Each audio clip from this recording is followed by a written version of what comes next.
The strangest part of modern spending is that money can leave you with the emotional force of a microwave button.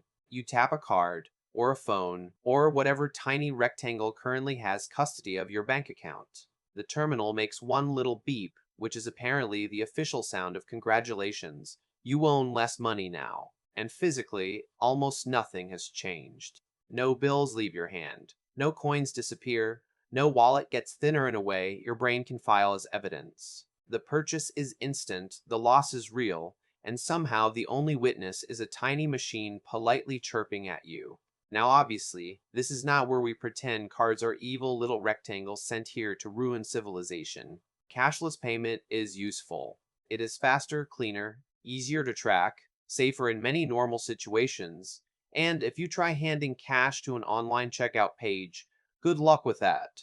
So yes, the boring defense is true. Cards and phones solved real problems, and nobody needs a heroic speech about the spiritual purity of counting coins at a busy counter. But convenience is not the same thing as innocence. Because when payment gets smoother, the decision can get smoother too. And that is where a useful tool quietly starts becoming a spending interface. Cash is annoying in a way that is almost educational. You look at the price, open the wallet, count the bills or coins, and perform the small public ceremony of becoming poorer by hand. It is not elegant. It is not futuristic. It is a tiny economic speed bump with lint in its pockets. But that speed bump does something useful. It forces the loss to stand in the same room as the purchase. The thing you want and the money leaving you are not separated into different tabs of reality. You hand over cash, maybe get change, and your wallet comes back looking a little less confident. That little inconvenience is not just inconvenience, it is evidence. And this is where the card does something more interesting than just move money electronically. It changes the timing. With cash, buying and paying crash into each other in the same tiny awkward moment. With a card, the nice part happens now, and the painful part often becomes a later balance, a notification, or one big statement wearing the emotional disguise of admin. This is the basic idea behind what researchers call the credit card effect. In a classic 2001 study by Drazen Prelek and Duncan Symester, people told they would pay by credit card were willing to pay dramatically more than people told they would pay cash. In some cases, the increase was as large as 100%, which is a polite academic way of saying the plastic rectangle got people acting weird, not because they forgot money exists, because the purchase arrives immediately, while the cost gets pushed into a different mental room. The result is decoupling. The pleasure of buying and the pain of paying stop arriving as one combined package. And once those two things split apart, the brain is not judging one decision anymore.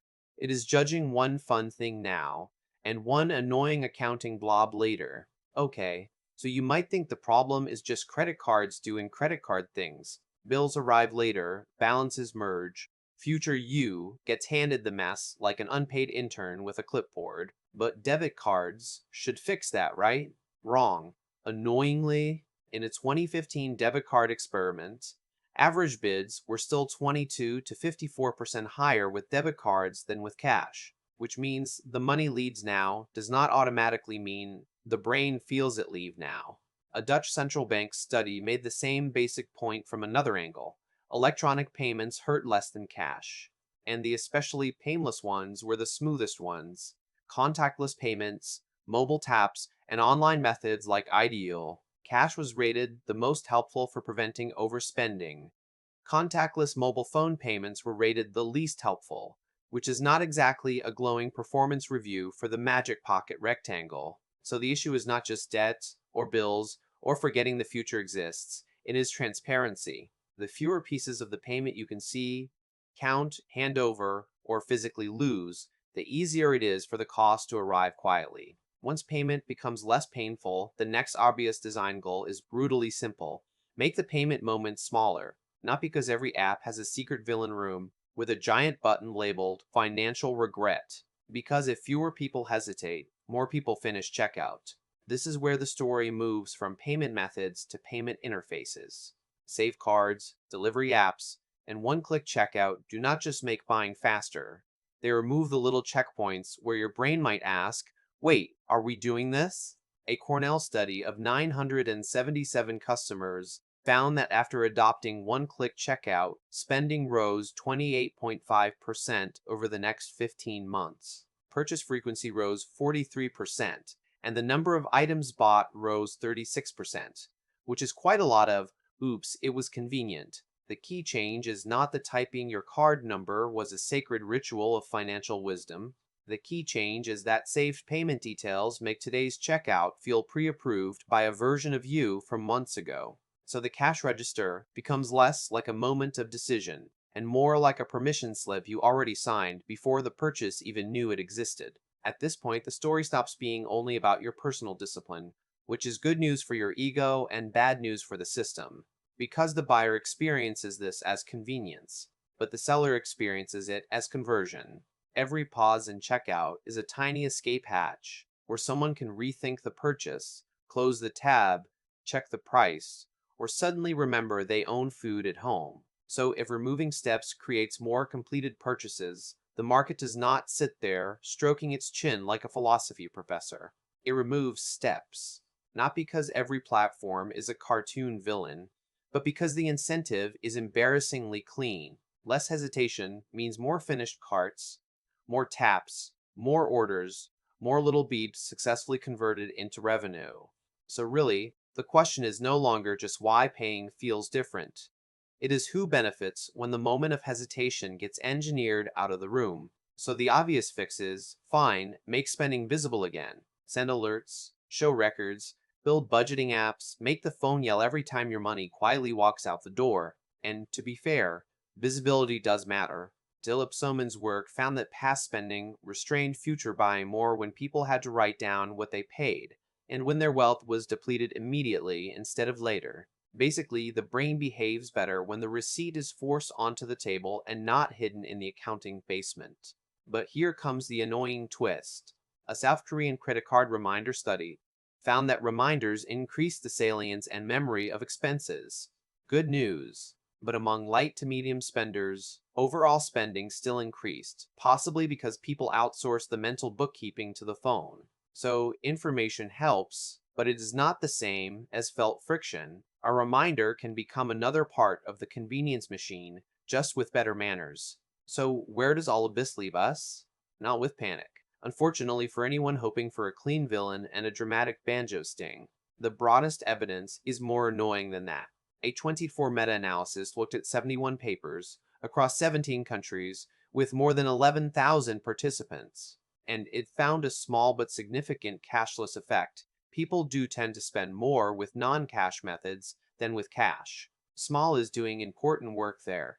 This is not tap your phone once and wake up owning a yacht you do not remember buying. But the effect is real enough to matter, especially because it shows up unevenly.